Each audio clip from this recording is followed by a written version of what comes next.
You were listening to episode 154 of Game Deflators Podcast. My name's John, and I'm joined by Brian.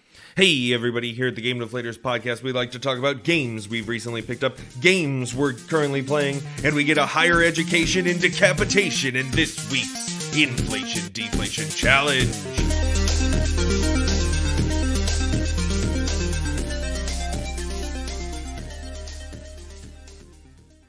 Trying to remember where the education part came through. ZombiU. No. Oh, I see. The alma mater. I gotcha. Yeah, I liked your analogy of Monsters, Inc. With ZombiU. Co-eds are dying to get in here. That was a good one. So yeah, ZombiU on the Wii U this week to continue Spooky Month. Spooky Month. Yeah. We'll get into it deeper, obviously, in our Inflation Deflation segment, but I thought it was actually pretty good. It wasn't bad. I concur. Yeah. Okay, so before we get started, of course, you can find us on this podcast application you're listening to us right now on. I mean, you already found us. Yeah, you already found us. Give yourself a standing ovation first, and then do the rest of this other stuff. Yeah, and then, of course, 5-star review. That comes first. So if you haven't left a review, go ahead and leave a review. Of course, you can find us on social media at Game Deflators on Twitter, at The Game Deflators on Instagram and Facebook. And, of course, you can find us on thegamedeflators.com. And yeah, that's about it. That's where people can find us, Ryan. And of course, if you don't like listening to a podcast app, we do have a YouTube channel that we're uploading episodes to. People like the YouTube. Yeah, they do like the YouTube. So there's a thumbs up. Smash that subscribe button. Yes. Hit the little bell icon if you want to hear every episode of the Game Deflators Podcast. Yeah, us and our like 25 YouTube subscribers. Yeah, we never really did the YouTube too much. We had some subscribers for a while, and then all obviously got deleted a long time ago and have to redo it. Dying to see you post more Ghost of Tsushima 30-second video clips. Dude, there were a few 5-minute video clips on there. They were good stuff. Actually, some of those videos have quite a few views compared to our other stuff. So, especially my, 5,000 soul points or whatever in the span of like a minute. Dude, that was the best like cheese ever in that game. Okay. So, to get started this week, I have my recent pickup of Terra Enigma. I picked up a repro cart through Etsy on that because it was like $22 or something like that. And I've wanted to play Terra Enigma for a long time. I don't want to have to buy, I guess it's a Japanese copy technically. I don't want to have to buy like a different copy and then have to find a translation patch and then do all, I just didn't want to mess with that. So I was like, let me get a nice little North America looking, repro cart of Terra Enigma and see how that plays out. And, supports a small seller on Etsy at the same time. So that's what I picked up. Do you have many repro cards? How many do I have? I've got like 2 repro cards. Just a couple. Yeah, not many. Like I want to do just for stuff that's outrageous. Yeah, like I kind of want to get one for like Hagane as well, because that's a game I've always wanted to play, but I'm not willing to shell out that much money for that game. I guess I could do the same thing with like Little Samson and whatnot if I really wanted to emulate them. Yeah, exactly. Like you don't really need a fake cart for Little Samson. Yeah, no, you really don't. But Terra Enigma was one of those that I would like to have the save battery, there is a save battery in this one that the guy installed. So having the save battery on that game is going to be nice, and being able to kind of sit back and play in that classic style is going to be better in my opinion than having to sit in front of my computer and emulate. So yeah. As far as my currently playing this week, though, I continue God of War. And, dude, I am loving it. How far are you? So, how far did I get? I just passed, and spoiler alerts, I guess, if you haven't played it yet. We got to where it turns out that Freya is the witch. So they end up finding Freya, or talking to Freya. And Atreus is, actually, so here's what it is. I beat the 2 sons of not Hercules. I was about to say Hercules. This is another whole different mythology. I beat the 2 sons of Thor. Got them knocked out. That was a tough fight. I remember. It wasn't too bad. I mean, I killed the one, and then the other one ran off, and then Atreus starts raging with his Spartan, bloodline, and then that son of Thor leaves, and we end up going back to see the witch, and now I'm on the part where he's kind of going off on his own without Atreus. So I just got the chains, actually. Oh. Yeah, I just got the chains. Were you expecting that? I actually wasn't. It was such a cool moment. Yeah, so I'm guessing I haven't. I'm guessing I haven't passed where you stopped yet. So no, yeah. Okay, cool. Yeah. You're gonna be shocked where you find out where I stopped. Oh, really? Oh, dude, it's always like that with me. I always am like, well, I guess there's like 5 more things to do. I don't know how much more I had of that game, but I mean, and it was kind of at like a pivotal-ish spot, I remember. Like, tensions were rising. And you stopped? Oh, yeah. Oh, dude, killing me. Red Dead came out, I think, or something. Well, yeah, so I just got the chains, and I guess is it Athena that he sees? I think that's who it is. Yeah, so I was shocked. Like, I didn't expect the chains to come. Well, I did when it's like I have to go dig up my past, and I was like, okay, he's digging up his past. That means I'm probably going to be going back to, you know, somewhere else, like some other realm, or really, I guess, going back to Greece is what I figured was going to happen. And then it didn't. He just kind of went back to the house. I'm like, okay, this is weird. Killed all those enemies and brought out the chains. And I'm like, this feels much better. Like, so much better. Has it changed your play? Like, how were you playing? Like, I remember when I was playing, I was like gearing myself mostly towards using like spells and abilities, and then like trying to do some fancy axe stuff a little bit, but I wasn't doing like just like stacking strength and stuff. I was trying to get like cooldowns and so magic. I'm very much built on strength and defense, and then I guess runes as well. So like the top 3 is what my big build is on. Some vitality, but not too much. I'm still very much a low level, so or at least in general, like I think it's only level 4 technically as a character right now, or Kratos. And so I ended up finding that dragon. I forget what his name is, but I was exploring a little bit of a world when I got the boat and things started to unlock. So I came across the dragon, and where you have to free him and you have to defeat a couple enemies to free him, but I couldn't beat that one enemy because I was still too low of a level. And then I found at random my first Valkyrie. I think it's Gungnir is the first Valkyrie that I found. And I was getting her to about 3/4 of the way down, like knocking off quite a bit. But it just got to a point where I was like, this isn't even like Dark Souls hard in a sense, because like Dark Souls hard, you can, I guess it's a little worse, right? Like Danny beat all the Valkyries. I'll say that. Well, I can beat the Valkyries for sure. It's just I'm still too low of a level to get to that point. I mean, I came across this Valkyrie and knocked off quite a bit of health from the get-go, and it's just like my defense is just a little too low right now to be able to deal with that, and the strength just isn't there. So I'm taking off quite a bit of damage, but I get hit like 3 times and he's down. Yeah. Like, that's it. Well, you said you hadn't put much into vitality. No, not much at all. And then the defense is still kind of low. And, you know, and every time I faced that Valkyrie, though, I did not have the Resurrection Stone, or Superior Stone, whatever they call it. And I did not have my Rage Meter. So I'm sure if I would have actually had those on hand, I probably could have beat that Valkyrie right off the bat. But I didn't have it on me, and I was like, screw it. I'll continue out the story, level up a bit. I know where it's at. I'll come back. A question for you, though. You know how you have all the portals that you open up? You know, and most of them say, like, you cannot travel here at this time. Does that, I'm guessing that opens up as the story progresses. Like, I could start traveling to any portal I've seen? Yeah, I think so. I mean, I think there's definitely a point where it opens up like that, where you can, like, free go. Okay. But, like, I don't really remember there being a whole lot of need to. Like, there's definitely some places you revisit. Well, like, if I want to go back to that Valkyrie, for example. Oh, yeah. I don't want to have to, like. Backtrack to there. Okay, yeah, because I don't want to have to, like, you know, no. Go in the boat and travel all the way and then go through certain, like, it's a pain in the ass. So, and I also got, I guess, a chisel as well, so I can start breaking into some of those Odin's mirrors or whatever they are, Odin portals. So, yeah, it's pretty cool. I'm enjoying it. I'm going to keep playing it. I was hooked yesterday. I think I played like 3 or 4 hours yesterday. Cool. Which kind of shows you how much I did not play since I started playing that game, but I'm starting to get there. I think I'm hooked. So we'll see. But that was it for me. How about yourself?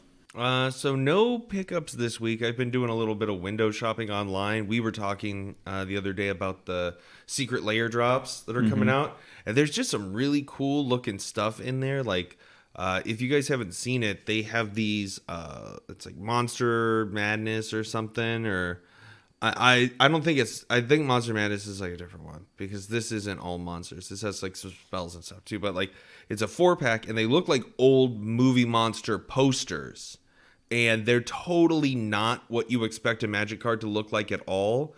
And I really want to get them. There's a couple others I was looking at too. I've been listening to these guys. Jake and Joel are magic. Shout out to them. They're super awesome. And just kind of learning how they're like approaching like the value and stuff, and saying that for the most part, these things seem like they usually appreciate in value. Also, you get like a secret card too. Like you get the ones they're showing, and then you get like another thing, and usually it's like a stained glass planeswalker, which can have like a value. Like some of them are really expensive and some of them aren't. I guess that's just like all cards. But I would like to try at least one of the secret layers just to see if I like it, and then I can always do it, again more later. How much are they? They're like $30 for non-foil and $40 for foil. So well, $40 is worth it if it's foil. It just depends. Like if you're buying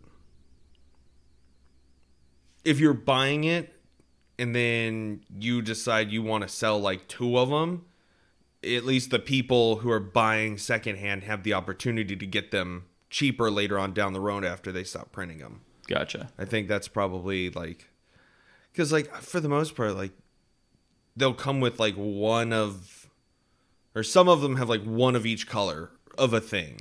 So it's like if you just don't play blue, and you sell like all your blue cards or something, Who does not play blue? I don't very much. I'd like to. We were talking about this. I know. Dude, blue is where it's at, man. Blue-black is the way to play. And then I've been playing Metroid Dread still. Haven't beaten it. Did hook it up to my little portable monitor I got last year and have been playing with like my Pro Controller. And I never play that way. So it's been nice kind of going back and seeing some things and like playing it different. So I've got that set up. I'm definitely going to take advantage of using that more often because I've just always used my Switch in handheld. And with all this OLED nonsense, and we'll talk about some of that later, it's cool to feel like I'm getting new use out of something old again.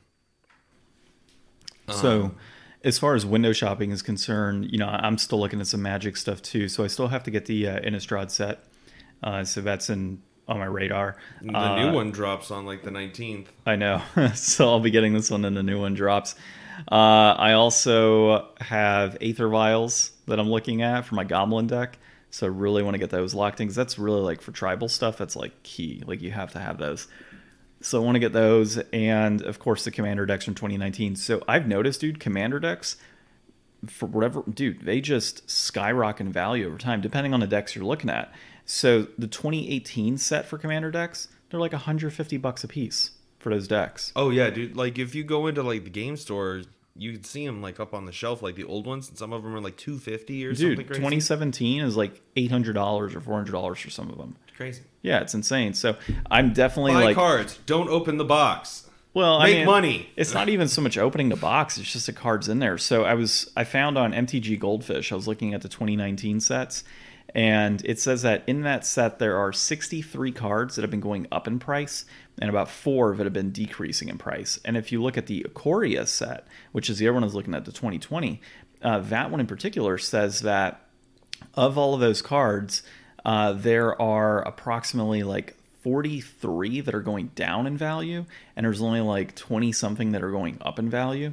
So I think 2019 is where it's at, and definitely where I need to go with that particular, like, with that purchase. Mm-hmm. So I think I can pick it up for like $100 and some shipping, like $15 shipping. Okay. Yeah, so I think that's the route I'm going to go with that one. But dude, I'm stoked. Like once I get those Commander sets, like I'm not going to be buying Commander for a while because I'll have 6 total Commander decks. That's a lot of cards. That's a lot of, Commander Plus decks. all the stuff you already have. Yeah, exactly. And I have been selling some of that stuff, which is good. I've been selling some of the older stuff I got. Shipped out probably 12 cards this week. So that's good out of, the 20-something thousand that I got to get rid of. So I'm hoping that I can beat Metroid this week. And that'll put me right in line to finish Mario next month. Yeah, you definitely got to finish Mario. And then we have our next New Games resolution will be coming up here pretty soon. And I can't remember what I said I was going to play. I don't think I locked it in yet, what I wanted to play. No, I know. And I was kind of joking last night. I wasn't really thinking about that game. Which one? When I said Hokage. Oh, Kage Shadow King? Yeah. Man, I don't know, man. That sounds like one I should play. You know what I really should do? It's on my mind still. I need to beat Dark Cloud 2. Oh, that's a big RPG. That is a pretty good RPG. I don't know. I'm thinking RPG for this year because I did Shenmue, or actually I did, what did I do last year? Yeah, I did Shenmue, I did Conquers this year, and in the year prior I did Suikoden 2. So it's been a bit since I played an RPG for my New Games resolution. I had an idea to just try to see how many Doom games I could play through. How many Doom games you could like beat throughout the year? Yeah. That'd be a pretty interesting challenge. Because like I've never really played. I tried a little bit of Doom, the 2016 one, at least enough to like download it on Game Pass and play it for like 20 minutes, or maybe I got through like the first level or something. Yeah. But I wasn't like really grabbed because I was playing so much other stuff. Man, I haven't played my Xbox in a minute. Oh, really? Yeah. There's some cool stuff that just came out recently. I just haven't had time. And, well, I've been giving whatever time I do have to Metroid. Yeah. So. Well, and that's the thing with me. Like, I haven't been playing much God of War because all my time has been consumed with watching Handmaid's Tale, which is so good. So once that's done, I'm sure I'll find another show to binge watch, but definitely going to be continuing God of War. And, you know, God, I kind of want to have a game that I just beat like between November and December. Like it's got to be something short. So maybe that's why I'm doing Mario. Yeah, maybe. Well, Mario's kind of long. I don't think so. I guess it depends on what you're trying to do. I'm not going to complete it. I'm just going to run around, see all the worlds, do Mario stuff. Like that's the thing. Like I'm just not like that into like having to do all of the game thing. Like I'm just so much more comfortable with experiencing games and getting what I get out of it.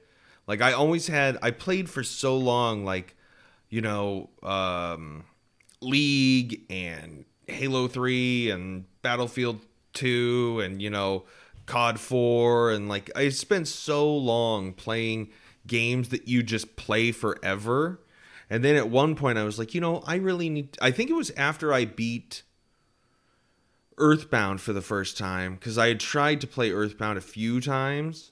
So once I finally beat that, I was like, you know, I should just try to finish games that like you can get to the end point. Yeah. Instead of spending all my time playing these games that you just can never, you don't really ever get anything more out of it than the next match can provide. Yeah, I can see that. I mean, obviously that didn't work out because now I'm just kind of like, I don't know, man. I'll give it like I just played a little bit. I'm wondering if it's the podcast.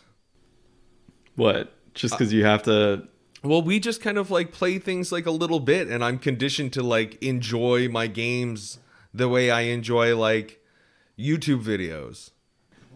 I guess. I mean, I don't see it that way. Like I've got my, you know how I play. I've got my set game that I play with my wife. I've got my game that I play by myself, and then she has her games that she plays.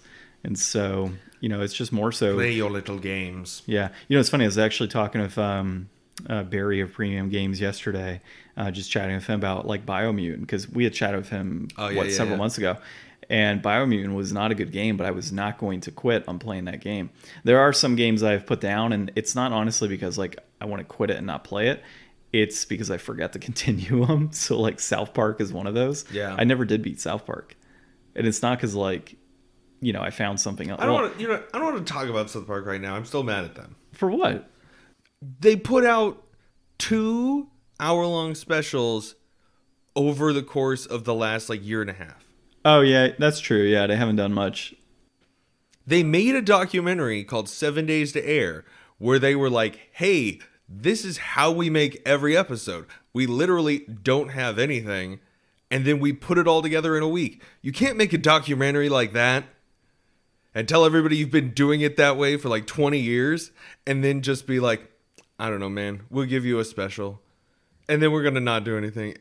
I get South Park every year for my birthday. It always comes out on like the 23rd or the 25th, like right before my birthday. The 2 years in a row. You're on the shit list, Matt Stone and Trey Parker. Oh, yeah, yeah. Unless you come out with like, if you guys drop like a new movie and a game trailer, like all at the same time, I'll forgive you. But like, come on. Actually, they're probably long overdue for a South Park movie. Well, they just signed like a big deal, I think, where they're going to do like, I think like 2 movies and like a handful of specials and like a couple more seasons or something nuts. I don't know, man. They bought Casa Bonita or something too. Huh. Well, we'll see. I said I didn't want to talk about them. Yeah, now you talked about it. Yeah, we'll watch some South Park whenever it happens. 3 years from now. It's kind of like, if you think about it, it's kind of like a GTA and how we're stuck on 5 and we haven't gotten to a 6. That's kind of how South Park is. I was thinking about the Chinatown Wars episode. So good. Of course, the horrible segue into GTA 6 fans are starting to lose hope following today's news, which is really last week's news, I guess, or earlier last week's news. We're also going to have an article here on Epic Games that we're going to talk about, and some of the uproar staff are having over some days off. And then, as Ryan mentioned earlier, we're going to get into some Switch OLED model rates on the scratching or scratch resistance. And, of course, we'll have our inflation deflation. But first thing here is Tyler Fisher of Comic Book. And, dude, I don't know what to say on this. Like, I'm not a huge fan of GTA to begin with. And I had expressed to you, like, when we first heard these rumors, they were redoing, was it 3 Vice City and San Andreas? I think is the 3 that they were doing. And so we had talked about, like, well, what if they just did a full-blown remake of, like, 1 and 2? Like, upped it and everything, and then, like, had you, when you're not in the vehicle, like a new game, basically. Like, almost a new game. And they ended up going this route. And so I know some friends of mine that are actually excited for this because they want to play it in, the next-gen graphics in a sense, or that remastered look. And honestly, it does look pretty good for remastering. It does. I was actually just listening to Spawnwave talk about this morning, and the biggest thing that I'm questioning about it is just like, that's 3 games, and they couldn't even release LA Noire all on 1. You had to download like half the game or something. And like, there's tons of games that you go and you buy the box, and the box is digital only, like on the box, and it just comes with a code inside or something stupid. Wasn't LA Noire a PS3 title though? Yeah. So I mean, this might be a little different. These are PS2 titles. Yeah, but 3 of them?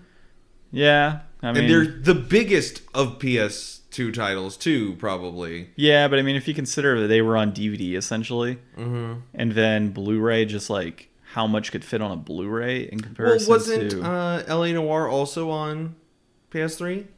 You mean PS2? Oh, okay, that's the difference. Yeah, okay, PS2 to PS3. Yeah, that's what I'm saying. Well, anyways, so he was bringing this up too, but like, it's gonna suck kind of if it's just like GTA 3 on there, and then you've got to download the other 2, and then also you can't buy them individually.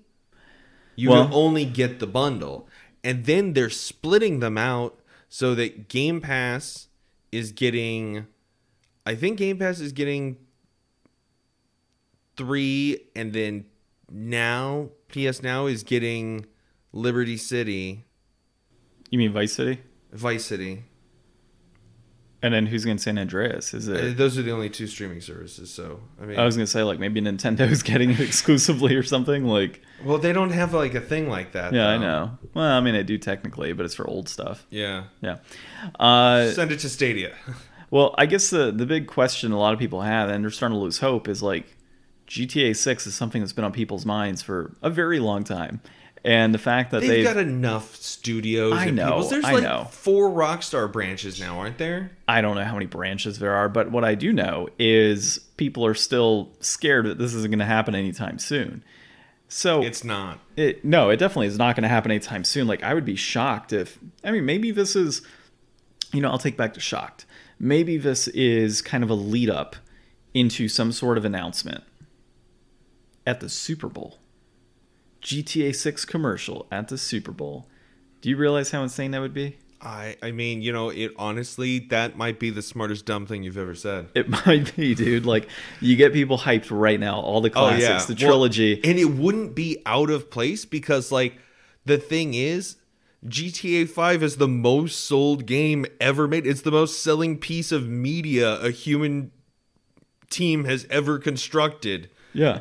And just imagine a GTA 6 Super Bowl announcement. Yeah, Like, how I mean, insane would that be? It wouldn't be out of place. It would not be out of place. And this right here is hyping people up. Yeah, they're upset. GTA 6 hasn't been announced. There's been no sort of news on it. They can't release GTA 6 until 100 million people have PS5s. You know, that's also kind of a good point. Like, you want to release they can sell 100 million units on day one. Well, you kind of want to. That's their plan. I can see where they would want to wait to see what the install base is going to look like. But even so, like a commercial in the Super Bowl era, right? Or in the Super Bowl.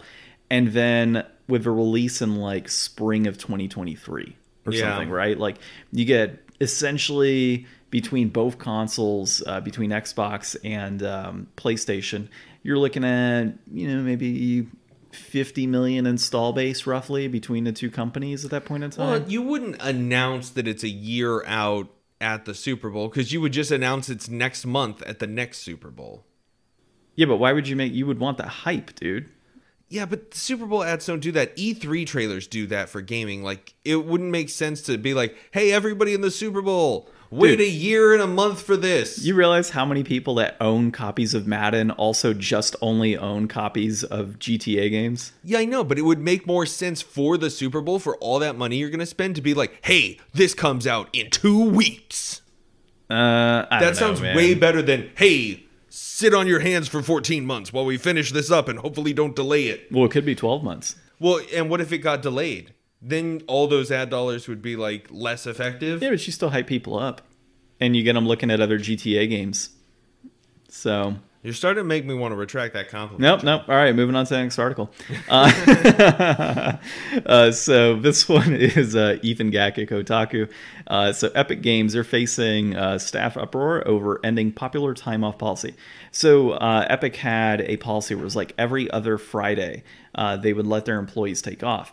Great policy, except for the fact that it would be made up by overtime hours in the other week. So the way it kind of worked, it was null and void, right, at the end of the day. So, hey, you didn't work Friday, but next week, a day week, off is a day off. I get it, but like, hey, you didn't work your normal hours this week, but guess what? Next week you get overtime pay. It's like, well, why wouldn't you just kind of keep us on 5 days if you're going to make us work double the next week?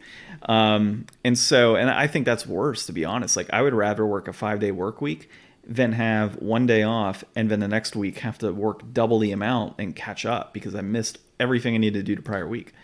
I get it. So their new policy that they're replacing with their new policy is a standard 5-day work week. Well, it's just okay. Guess what, guys? No meetings on Fridays. Like, isn't a meeting like what everybody gets to like take a break from work for an hour? Dude, our company does no meeting Fridays as well, and it's still meeting on Fridays. Like, I think I had like 4 meetings the other Friday. It's just some companies that you want to promote it and you want your staff to have that time off, but it just doesn't always work that way. The biggest difference here is like, this is in spite of like the turnaround we just heard from Eidos Montreal and Young Horses, who are both adopting a 4-day work week schedule instead. And Eidos paid like a bunch of money for a study, I think. And they're the ones who were like, we've concluded from the data that we've extracted that this is a better thing for our employees and for our products, and like, do it. Well, and do it so good that my bosses hear about it and are like, hey, that's a good idea. So here's the best part about all that. They cut the work time to 32 hours a week, and they kept their pay the same. So they didn't reduce pay over there. But yeah, so I get it. But at the same time, when you look at Epic's policy and what they were doing, the reason behind this, they said, was because not everybody was able to take off on Fridays. So only certain people were able to take off on Fridays. It wasn't a universal, applicable. And I think, which realistically, if you're going to have that policy, then you need to let everybody take off. But you have managers that, they haven't caught up because for whatever reason. So now they're working on a Friday and they expect other employees to work for them. So I get where it wasn't happening across the board, and it was probably more, I would say it was probably higher up management that was probably taken off at times. Who knows? It's more just guesstimating. But at the end of the day, they were like, well, it's only fair if we have everybody work the same schedule, and then some people aren't off, some people are. And on top of that, God, what was I going to say, man? I just lost my train of thought on it. Yep, I just lost my train of thought literally mid-sentence It in happens. that. Yeah, it happens. But either way, I get it, but at the same time, it's kind of dumb. Oh, I know what it was. 90% of their workforce, they said in this article, was against the switch to 5-day work weeks. Yeah. And so you have 90% of your workforce saying, no, we want to keep this the same, despite the fact that, maybe that 10% were the individuals that were not able to take off. So that really in itself is not fair. So you're going to judge your company's entire day off policy every other week because 10% of your employees are against it? I mean, it's not surprising that they want, the cogs spinning. Like, it's no surprise. Like, this is how publishers treat their employees. Like, it's all over the place all the time. We know they don't really care, and they're just in it for the money. I mean, that's understandable, and it's definitely how they've built. But, I mean, there's just been so many things that this is just like, okay, thank God there's other companies going in the right direction, because this is definitely them being like, we don't care. Go back to what we said. And they made, over $5 billion last year. Yeah. So, I mean, they really don't care at the end of the day. It's like, yeah, okay, we're going to have, these, let's say 10% of our workforce is going to say, yeah, we're going to leave over a period of time. Okay, bring in more workforce. Or they're just going to bump up people's pay, potentially. I wouldn't put it past them to not. But potentially bump up other people's pay to work more, on a normal 5-day work week. Well, I guess no, it'd be 90% of the population was for it. So, yeah, you would lose 90% of your population. Never mind, Ryan. Let's take back that statement altogether, whole statement. But yeah, I mean, say most of those people, that 90%, are just going to fall in line with it. Yeah. They're not going to go on strike or anything like that because Epic doesn't care. It'll just start bringing in new people. And they're not unionized. Yeah, that doesn't help either. So, okay. Well, let's dig into our next thing here, which is, dude, I thought this was actually pretty funny. The Switch OLED model rates a 2 out of 10 on screen durability scratch test. And this is through Liam Doolin at Nintendo Life. At least he wrote the article. I don't know if he did the video. I'd have to look back. But this is absolutely hilarious the way this worked out. So you got to watch a video that's tied to this article that we'll link in the podcast description. But they pretty much set up a piece of tape and have 1 through 8 or 1 through 10, and they use different types of things to scratch the screen. But then they go into it even deeper, and they do a lighter test where they put a lighter up to the screen itself. He puts on 40 layers of screen protectors to show how the screen over time just gets foggier and foggier. God, what else did he do?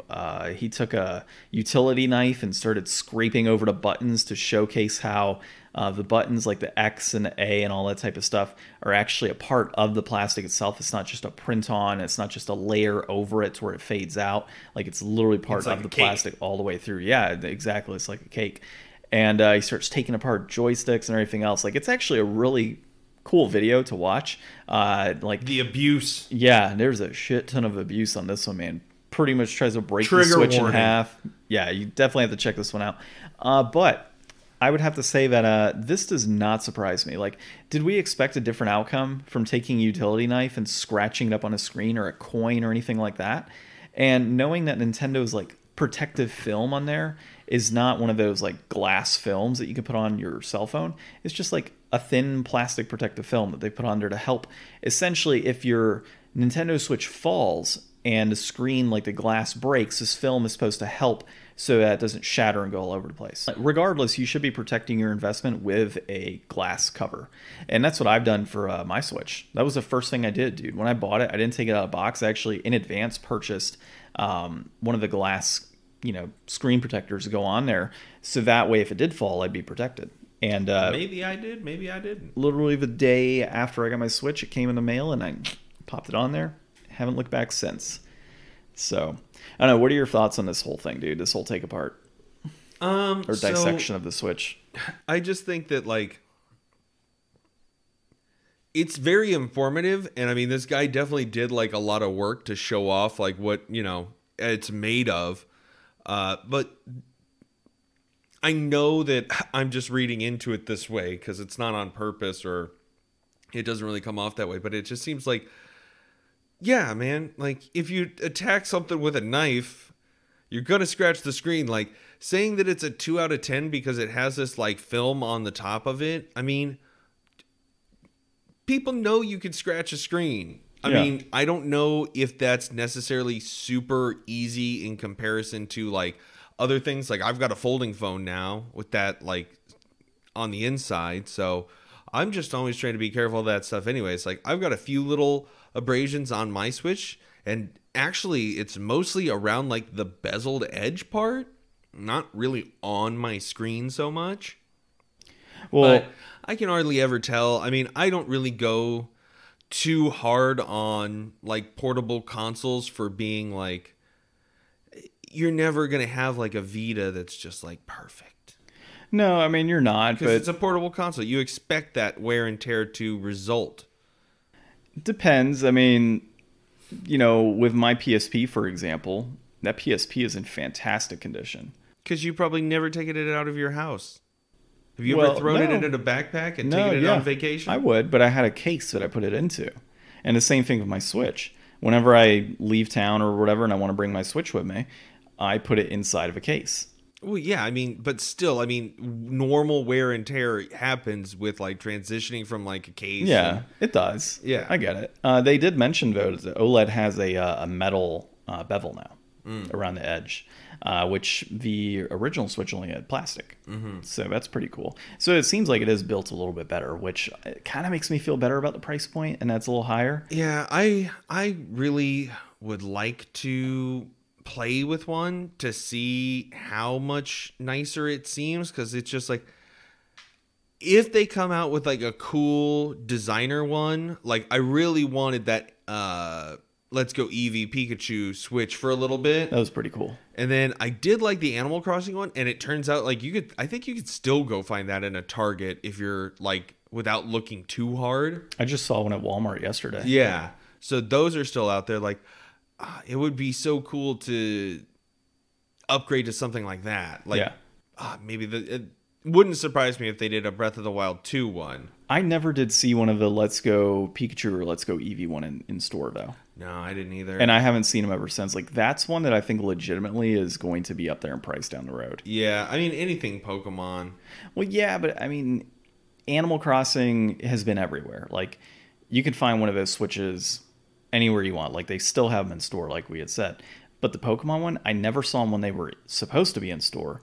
And you never see them nowadays either. Like, that's one, if I saw it in store today, I would probably buy that right off the bat. I think I saw one at a GameStop once, and I just didn't have any money at the time. Yeah, probably would have been a good pickup. Yeah. Yeah. Maybe it was a dream. Who knows? Maybe, but either way, long story short on this is don't put a utility knife or a lighter to your Switch. Probably not going to have a good outcome. Don't scratch your coins. Or if you do, make sure your camera's on. Yeah, make sure your camera's on so we can watch. Okay. So our inflation deflation segment this week is ZombiU on the I like how it is not there because I didn't include it. ZombiU on the Wii U. It is developed by Ubisoft Montpellier, I think, or Montpellier, and it is published by Ubisoft. It is designed by Monir Radi, is what it looks like on here, and it was released in November of 2012. It is a survival horror, and the ratings are anywhere from 4.4 to 9 out of 10. I'm assuming that 4.4 is out of 5?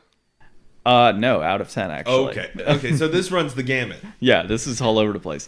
I probably should have put 4.4 out of 10 / that one. This game was interesting, and I liked how I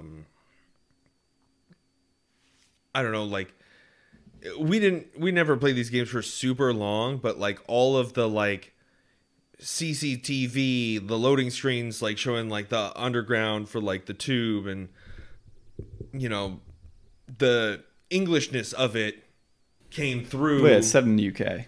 Yeah, but I mean like it came through as like a different kind of setting. Like I've not played a zombie game in like modern day London before. Like I've seen it with the cricket bat in Shaun of the Dead and stuff, but like being able to do that myself was actually like, okay, I recognize this is a good setting for this, and it'll probably have some of that same stuff. So I enjoyed that.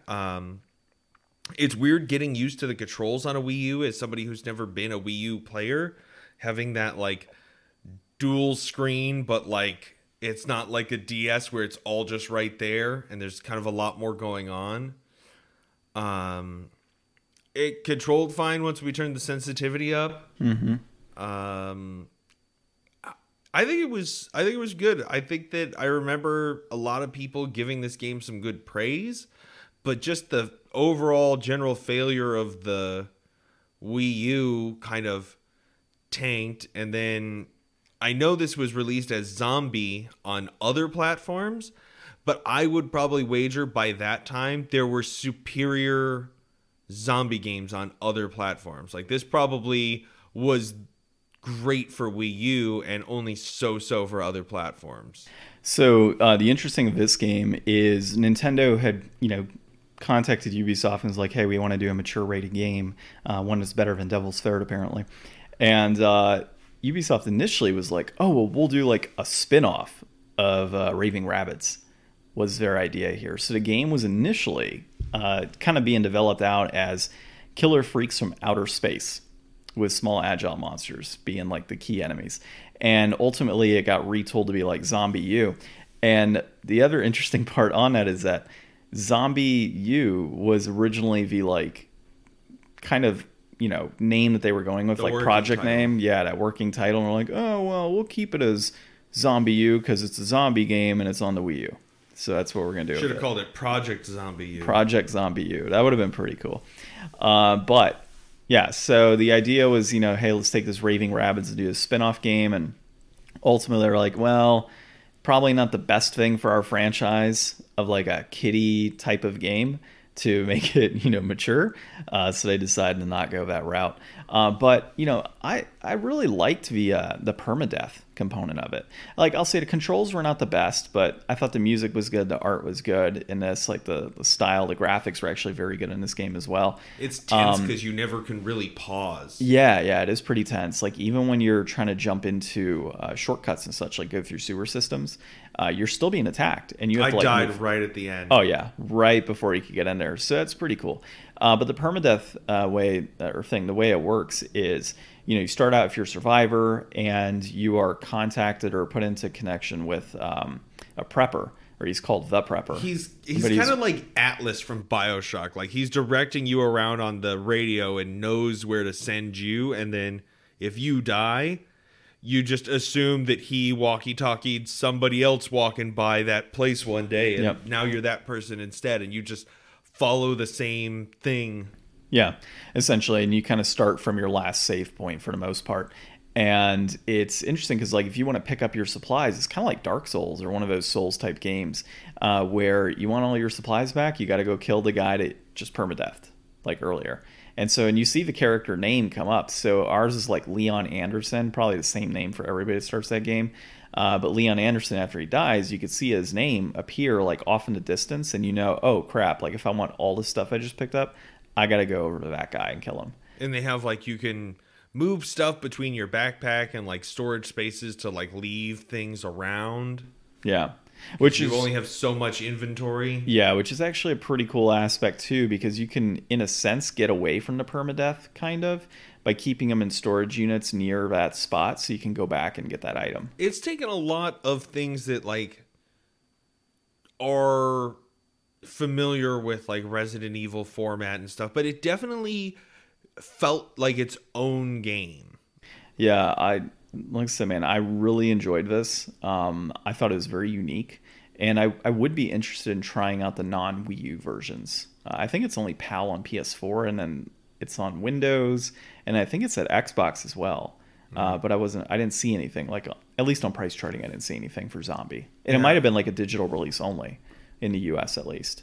My biggest criticism, I think, is that this game does one of those things that really annoys me, and you got hung up on it, where there's things in the terrain where, like, there's no jump, but you can interact by, like, sliding under or hopping over. And then there's loads of terrain that looks exactly the same that is not interactable.